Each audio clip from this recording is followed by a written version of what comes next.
Let's talk about Henry VIII and how he failed to be a true leader. My name is Erica. Um, Great leaders have many different qualities, such as integrity, respect, and empathy for others, just to name a few. Henry lacked all of those qualities.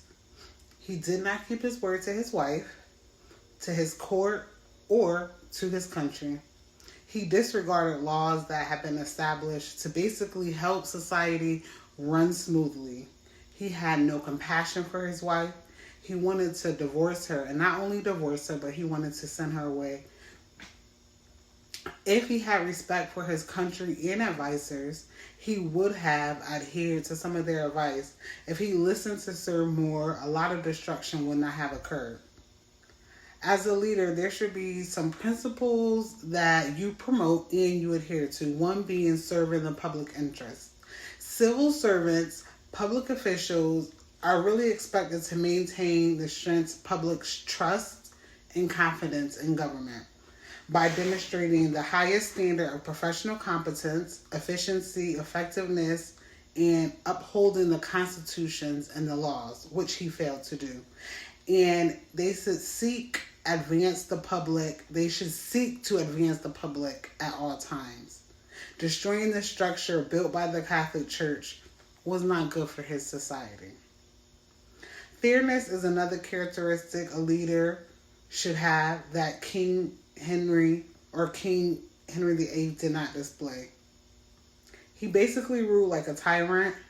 The Catholic Church established divorce as legal and not possible. He unfairly changed that, all because of his personal wants. Sir Thomas More illustrates perfectly and demonstrates what a good civil servant is. He felt he had a duty to serve his country. The duty he felt guided his behaviors to do what was best for society and not for himself. He served the king for years and was an advisor. He tried to influence Henry to make different decisions that will be better for the country, such as not divorcing his wife, which was forbidden. He was known for being fair and impartial to all of the people, and not only the royalty and the rich. He did not abandon his responsibilities to the country. He upheld what he believed to be morally correct. So much he was jailed and he was killed. And now I'm going to talk about a current good civil servant. Her name is Stacey Abrams. She is an attorney from Georgia that ran for governor against Governor Kemp. Unfortunately, she did not win. A part of the reason she believed she did not win was due to voter suppression in the state of Georgia. Basically, what that means or what that looks like is they were selecting certain voting locations to close early. They targeted closure. There was an over-restriction ID policy, and there was a lot of political intimidation. When she lost, she didn't throw her hands up in the air and say, man, this ain't right, I'm over it, I'm done. She continued to fight and use all of her energy to help President Biden become elected. And that's when those core principles come into play, such as serving the public interest and the fairness civil servants. Basically, serving the public interest was to make sure that the person she believed which was best for the people were elected, and she wanted to do this in a fair way, in the way that democracy in the United States were imagined to be. She wanted to uphold that, and so she made sure everything was fair. Her grassroots organization registered over 800,000 new voters. She raised $51 million for the Biden campaign.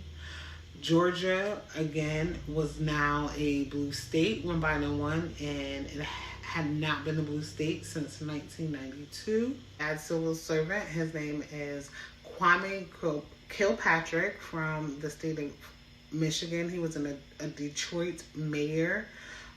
He was elected, and he promised to inspire and change Detroit. They were known for having corrupted officials. His first 2 years in office, there were issues.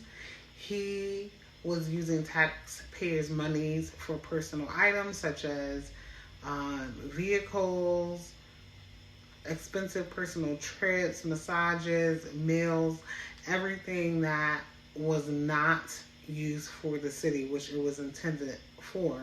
Which makes me really think about the transparency civil servants, which they basically should be proving that the money and resources that they have spent are on the appropriate things, which he did not, which also leads into integrity of the civil servants.